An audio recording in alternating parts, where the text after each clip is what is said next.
Thank you for coming out. Thanks to Mig and Maria and 24/7 and all. So let's see. I want this to be casual. If I'm unclear on something, if I'm mumbling, shout out, raise a hand, yell at me. Anybody in back? There's still a lot of chairs open up here if you guys want to come in. My talk's going to be no more than 3 hours, so fine. Let me learn this fancy new button thing. There we go. All right, cool. Let's see. I grew up in the suburbs of Chicago. I want to do a quick how I got into this, cover process really as quickly as I possibly can, and maybe talk about some of the more recent work that I've been doing. So it's sort of a new slideshow for me. So we'll see what happens. Grew up in the suburbs of Chicago, thought I was going to be an architect. I took 4 years of architectural and technical drafting in high school and then started out college at U of I in Champaign in industrial design. Halfway through my first semester, I realized that I didn't like the kind of work that we were doing in the class, and I didn't like my classmates, and I also didn't like the faculty. So there was a cute girl in the painting program, so I changed to painting.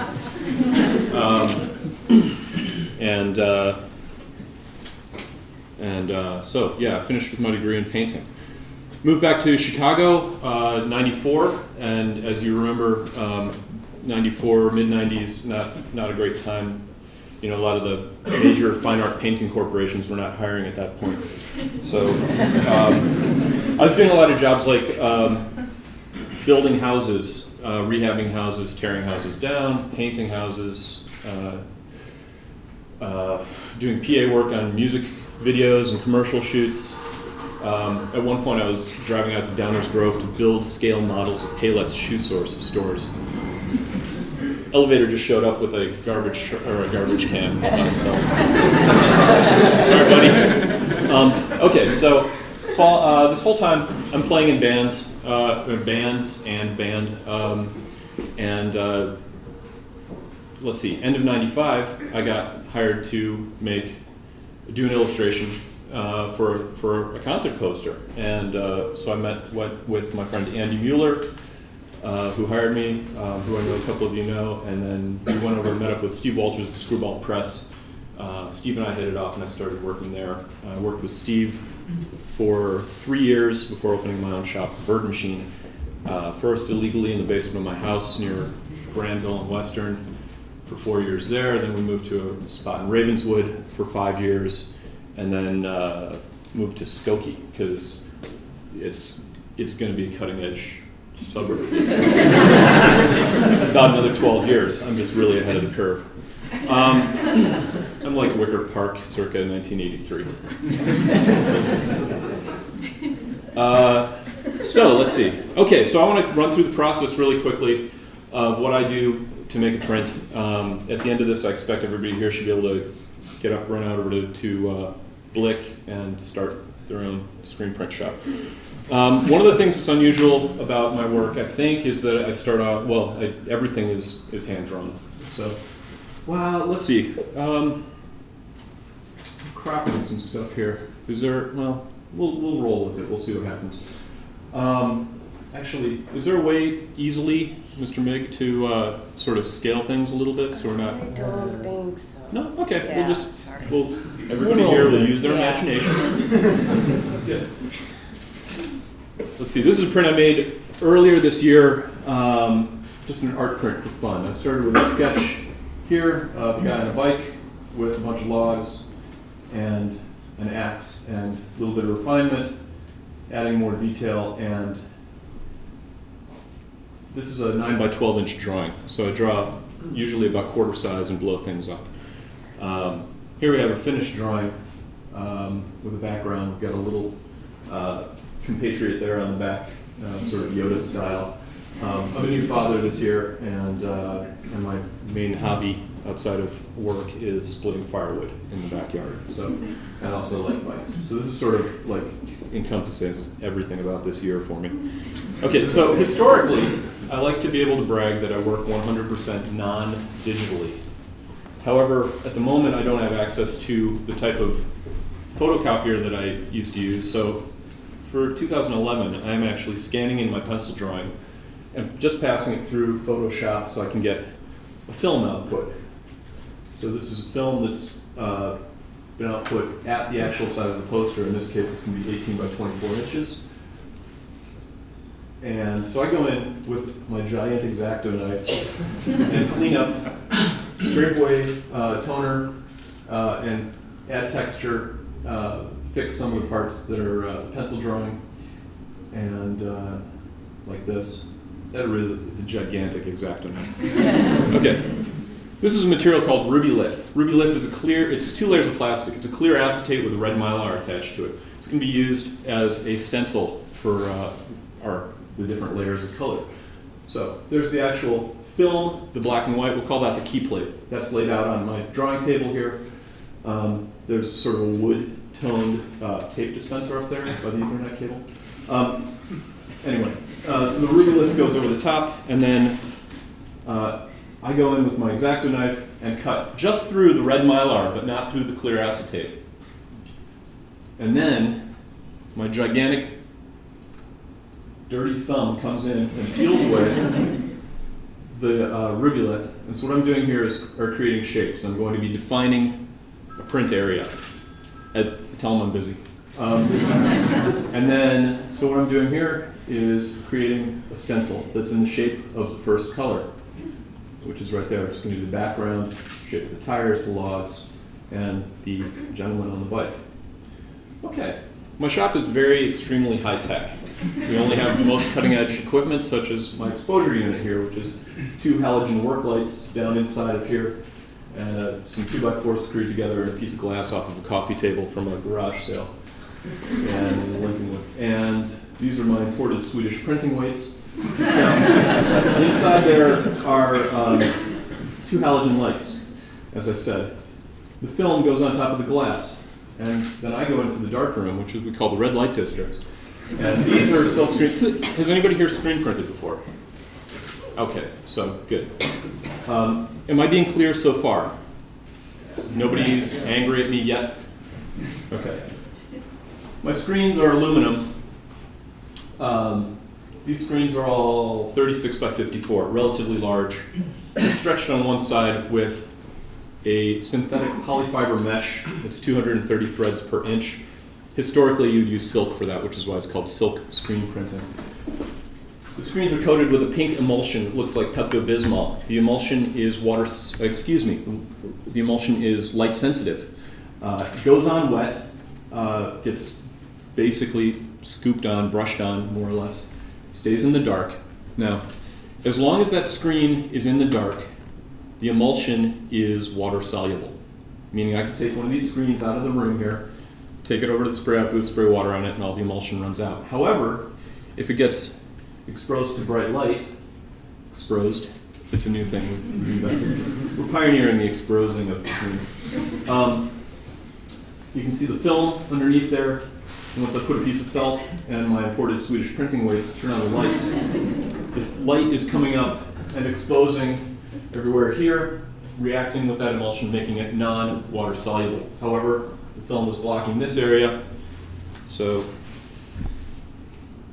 this remote's way too ergonomic. I keep almost dropping it.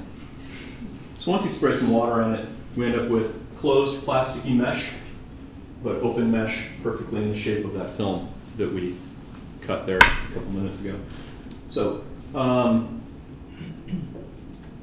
if we were to put a piece of paper on a table, put this screen on top of it, put ink at one end and pull a squeegee across it, ink goes through in the shape of that stencil. All right, basic understanding of screen printing now. Okay, so this is one of my presses. We call it the Intern. I hand pulled for 8 years. I got to the end of the 8 years and I just basically ruined my fingers and my wrists, and I was bleeding out my fingertips all the time. So I got this machine. It basically does the hard part of the labor, which is when I started getting a gut. And so this is a Cameo press that's closed, that's open, and this is my old assistant who's no longer with us, mounting the screen into the press and setting up the press. All of our inks are water-based. acrylic. They air dry in a number of minutes. So I'm going to start off today. I've got 2 printing tricks. I have only 2 printing tricks. First one is called split fountain, which in Photoshop it's a gradient. I'm going to do what we call the boring rainbow, which is sort of gray to blue. It's a very exciting split fountain.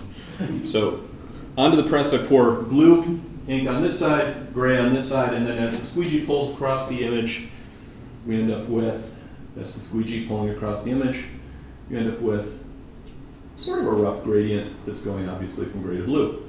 That looks like this, although it's cropped a little funny on the screen. Okay, so that makes it difficult to see what's going on. So my assistant, once we got the press running and everything, my assistant will run the press and stack the prints onto the drying racks. These are some rabbits. And now the prints are dry. So he's working on, he's cleaning up the screen. Meanwhile, I've gone and started cutting the next film, which is going to be the shape of this character, the axe handle. So again, burning the screen, washing it out. There's the next screen. The screen we just used has been reclaimed. It's going to dry and get coated again tomorrow to be used again. There's the screen we're going to be using next. It's going to be sort of a silvery green, I think. So silvery green onto the press. Register. It's more useful to have a beard when you're printing. So registering prints on the table, and the press closes, and there's the second color. Now this is my second trick. As I said, I only have 2 tricks. The second one is to build transparency into the ink. So this green is sitting on top of the bare paper to get sort of it's hard to see here, but sort of a different color for the little one in the backpack, versus sitting on top of the blue to get the color of the central character there. So while those are printing, I'm cutting more film. That's sideways. It's going to be the straps and the axe head. There's the film. Those are printed in red. Next film is there, burned in yellow. Again, the yellow is very transparent. Action shot as the press closes. And so now here's a really good example of the transparency, where the yellow on top of the gray, you get this side of the log, yellow on top of the paper is the ends of the logs, yellow on top of the green, axe handle, shirt, etc. Okay, so now we go back to that key plate, that original film, and that itself gets burned on the light table here. And this will print in sort of a, oh, that's the other thing, our registration is very technical. We use masking tape to define where the edges of the paper are. So every time we put down a piece of paper, it registers in the same place on the press bed relative to the screen, so the ink goes down in the right place. It also works with other colored tape. It doesn't have to be orange. We mixed up some sort of grayish, reddish, bluish ink, and that's what the finished print looks like. So that was a 5-color print. This is a 15-screen print for pavement, yeah, I hope everybody, we can see the tops and bottoms of all these prints. Okay, 15-screen print based all on vague pavement lyrics for when they started playing again 2 years ago. One of the things I think, one of my roles as a poster maker is to try and educate people, try and give people a glimpse into parts of life they're not aware of. A lot of people don't know where bikes come from. I want to do little sort of an informative, sort of the hatching of the bikes. This is springtime in the Great Plains nesting grounds. So when all the adult bikes come together, and here's a little juvenile bikes with their training wheels just coming in. Their pedals haven't even come in. Again, sort of a historical print. This is the first expedition to Muskegon, Michigan, dragging the USS Silversides from Navy Pier over to Muskegon on the far side of the lake in the Pleistocene era. This is a print that was commissioned by an arts group in western Michigan, and they're based in Muskegon, which is very close to an area where my family used to vacation in the 80s. So anyway, this is, again, entirely fact-based.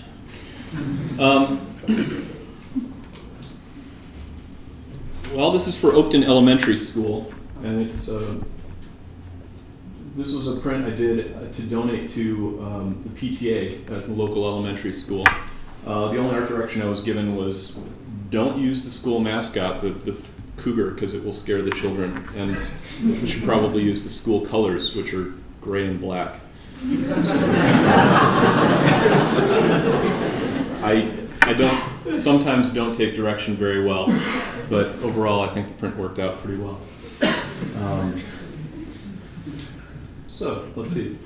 I was really inspired seeing Werner Herzog's Cave of Forgotten Dreams, and the next day had to go and got to work on a Melvins poster. And this is sort of an example of, I guess I should back up and say, I look at the print process as part of the design process. I will often start printing a poster before I've finished designing it or drawing it. We have 2 colors down right now on a Hum print back at the shop, and I just finished drawing the text for the print last night. I'm still not sure what the remaining colors are that are going to go on this print, even though we've got 400 pieces with 2 colors printed so far. So I often just sort of trust that I'm going to, okay, I've got 2 colors down, I look at what we've got, I change direction slightly, I adapt and keep printing, and eventually, hopefully, it will land gracefully. This is one recently from spring of this year that I think really didn't work. It was sort of an extraordinary feat of printing 6 colors, making 6 colors look like 2 colors, and it just didn't work very well.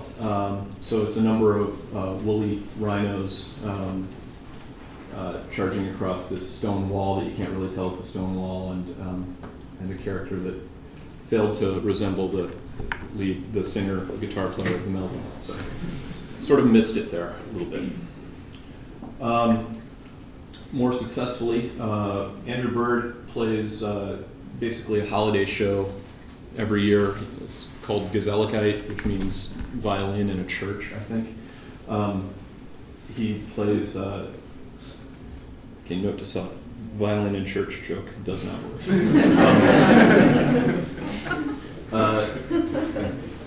He plays in churches and synagogues, just basically quiet solo music in December, the last couple of years. So I wanted this print to be sort of plausibly stained glass looking. Part of Andrew's story is that while he's in Illinois, he lives in a barn out in the country. So this is Andrew's barn at the base of this glacier. These were for some shows out on the East Coast, and then he came back to Chicago, and here's the barn out on an iceberg for the Chicago shows. We did just have a bunch of lightning laying around the shop a couple years ago, so I decided to bag it up, take it to Germany. You are able to actually check bags of lightning on planes internationally. A recent spate of prints for Hum, who are some guys that went to college with us, one of my favorite bands. Surprising number of people came back complaining that I had not actually drawn dinosaur buttholes onto this print, or this print. And I also learned it's very hard to sort of give dinosaurs perspective and depth to make them look like they're really sort of over your head and then far away also. So, but yeah, the thing I took away from this is people want more dinosaur buttholes. A couple of years ago, Hum played Millennium Park. This was actually, well, a couple of years ago, meaning a year and a half ago. This was during the Gulf oil spill. Does anybody have any questions or complaints? Yet? No? Okay. Anybody like to fight? All right. Okay.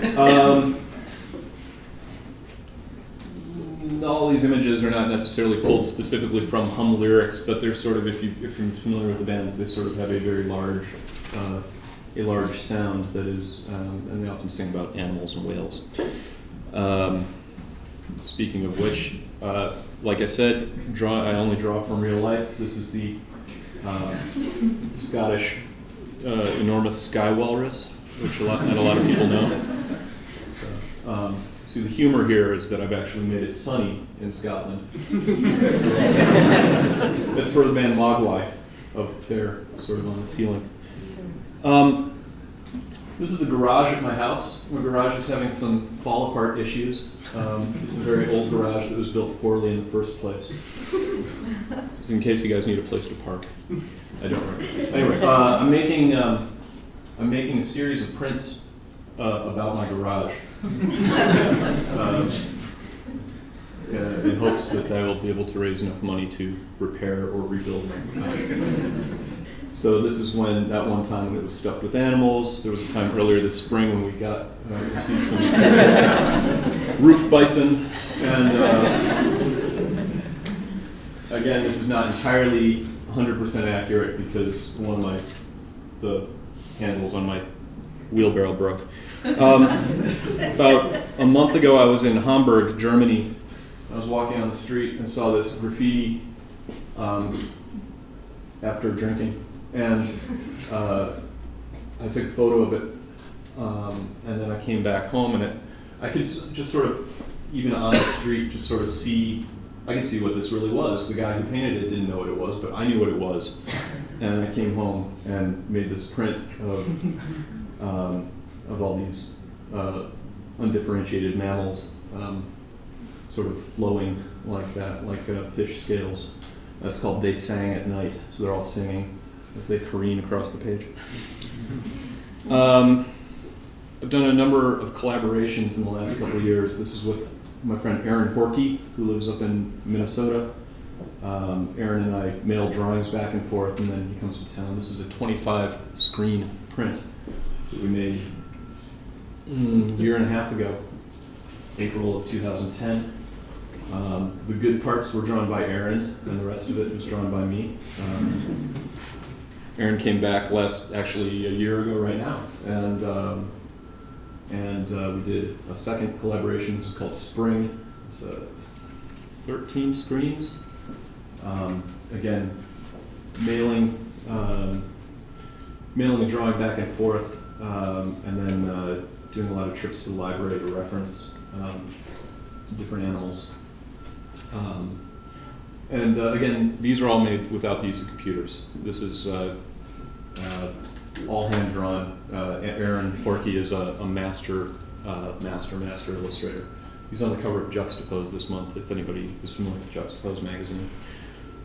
This might not work so well, cropped top and bottom, but this is a collaboration with Dan McCarthy from Cape Cod, who makes a lot of very lovely landscape prints. So this is a print for an organization called Screens and Spokes that supports multiple sclerosis research. So there's text at the bottom, but it's basically we've got these three animals out riding bikes in the woods at night with their camping gear. Another thing it seems that I've been doing more of recently is taking album covers that were made in the 90s when nobody made LPs. Record labels go out of business, the artists continue on, and they need to reissue that record that came out 15 years ago on LP, which means the artwork needs to be entirely redone. So this was something that happened, I think, earlier this year, maybe late last year, for Andrew Bird, recreating his record cover. Currently, I'm doing another one for Archers of Loaf that is for a record of theirs that came out in 1995. As we careen towards the end here, again, I invite questions or complaints. This was a art print made for a group in Tokyo that's raising awareness of shark finning. I think this was an 8 or 9 screen print, but had a number of emails with somebody in Japan trying to confirm what exactly I was writing here. I believe it says "Leave me alone," but sort of graceful, quieter print. And this is, I think, the most recent completed one. This is a print for a group, a project, the Apocalypse Calendar. A friend of mine named Tommy Quinn wanted to celebrate the fact that the world is going to end next year, so he's putting together a calendar of 12 different apocalyptic images. Most of them are pretty good, pretty funny, and this was my contribution to that. So this is a coronal mass ejection. This is basically a giant aurora borealis that just blows everything away. And this is a 9-screen print, and I think that's all that I have work-wise to show you with me today. So what's up? Let's see. My website is thebirdmachine.com, and we've got.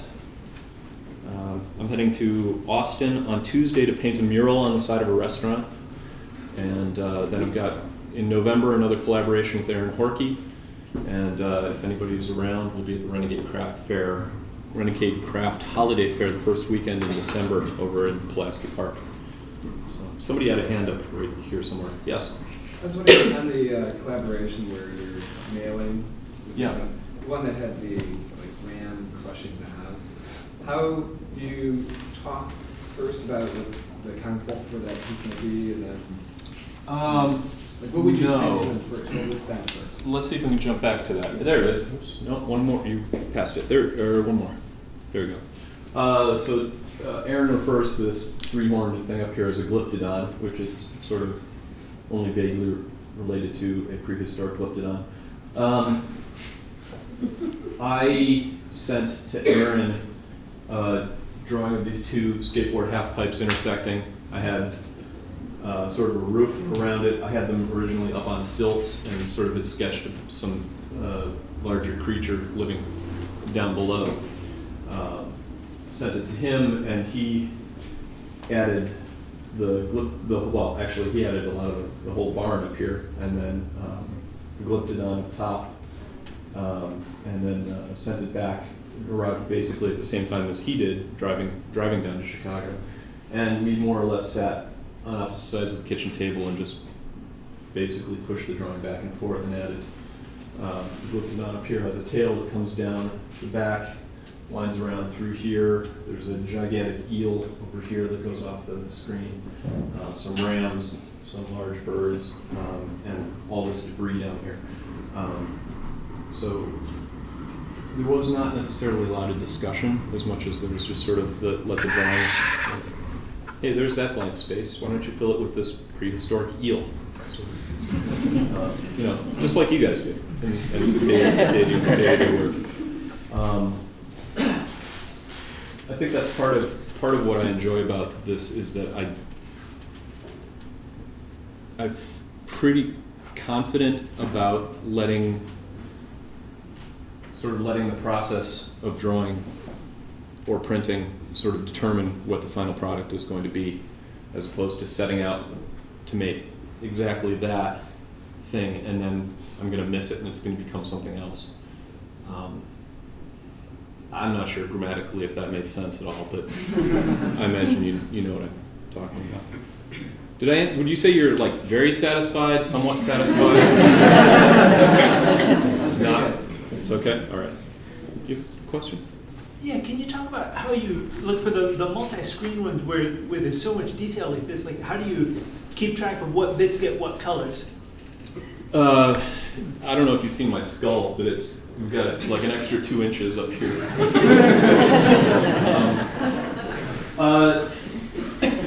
We have these, the physical films that we can tape together and look and say, okay, well this, we got that. We got the ox filled in on this screen, and the cat is, the fur is here, and the fur texture is on this film, and I think it's part of it is it's a learned process that you can, I didn't start out doing 25 screen print, so started out like with a Only 16. three-color print, you know, a two-color print and three-color print, and then as soon as you figure out that you can print yellow on top of blue to get green, like, holy cow, that's amazing. So I just saw recently a very short internet ad for a Robert Williams print that was 144 screens, which is insane. But his paintings are insane in the first place. So. Somebody in the back have a hand up there? Yeah, what was the technical name for that website you were talking about? Ruby Lith was that's RUBYLITH. It's a Ulano product. You can still find it occasionally at art stores. You can easily get it on the internet or from Graphic Chemical out in Villa Park. If we were all 50 and we'd been in art school when we were younger, we would all have spent plenty of time cutting Ruby Lith, as I understand. It's sort of how you would do, part of how you would do stripping or paste up pre-digital world.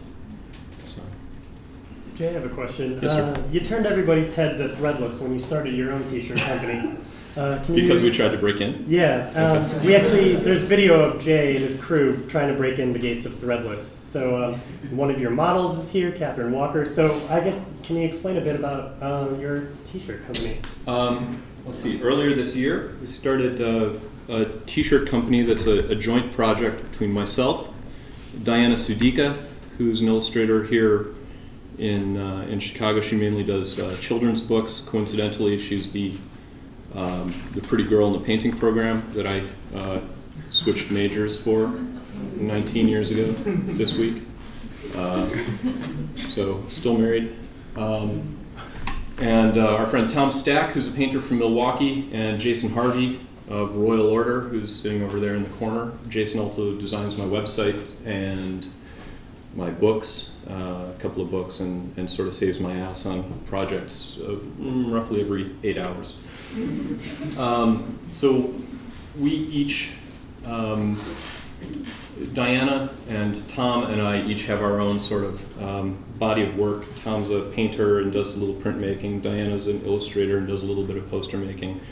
And we each have made t-shirts in the past, and we decided like we should, they were always sort of a passing thought, never a focus. And so we decided to put together our t-shirt interest and sort of form this little co-op. So we started this company called Flinchy right at the beginning of the year. We put up a website, we sold some shirts, and then we just released some new shirts about 2 weeks ago. So, you know, you'll be working for us soon. Because we're pretty huge, and there's actually a pretty good informative video on flinchy.com, FLINCHY, that explains sort of the whole concept and sort of our process of making t-shirts and some of the false starts we had starting the company. But you know, we think that you know, I think that just I can see everybody here is wearing Threadless shirts, and I think it's just sort of monopolistic and need more, like, you know, sort of more shirts. I think that's really what America needs. More t-shirts. So. Any other questions for Jay? Do you use a different press for the shirts, or do you use... I actually don't print the shirts. The shirts we have printed by a t-shirt printing professional. That's part of why I started my own business, so I could stay away from t-shirt printing that was going on at the other print shop. Printing t-shirts is, unless you're extremely, extremely good and or extremely lucky, it's the best way possible to just throw your money away. As far as just mistakes are expensive, and the inks make your brain crazy. So, how's that for an ending? So one last time, Jay, where can we find you on the internet and all sorts of places? I'm on Facebook. No, I'm on Friendster. Anybody want to hit me up on Friendster? Thebirdmachine.com is the main website. It's currently being redesigned by the Royal Order, and will be done sometime, I don't know, later today maybe. And yeah, where else? I don't know. Oh, the best current way to keep up with what we're actually working on is there's a Bird Machine Facebook page, which I know is a crazy idea, but I actually am pretty good about going day to day, sort of saying like, here's a photo of what we're working on right now. Here's this print halfway done. So I have a whole bunch of work to do before I leave for Austin on Tuesday, so it's going to be an interesting bunch of Facebook updates in the next couple of days. And I think that's what, facebook.com/actual bird machine? That sounds good. Yeah, I actually have no idea. Actual Bird Machine. Sounds good. So yeah. Anything else, or should we all like gonna go do some sort of flash mob shit?